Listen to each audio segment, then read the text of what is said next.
Шайтан говорит: выпусти свой гнев, не подавляй его, не держи внутри, это вредно для здоровья. Если ты оставишь этот гнев внутри себя, он станет ядом, и в конечном счете это тебе навредит. Как же нам отвечать на такие нашептывания?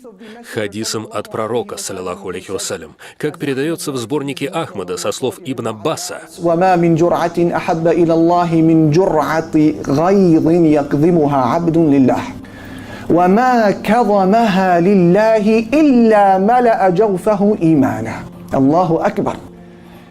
Он сказал, что из всех глотаний нет более любимого Аллахом, чем проглатывание, подавление гнева. Когда вы злитесь, вы просто держите это внутри. Он сказал: кто бы ни сдержал свой гнев ради довольства Аллаха, Аллах наполнит его иманом. Разве это не удивительно?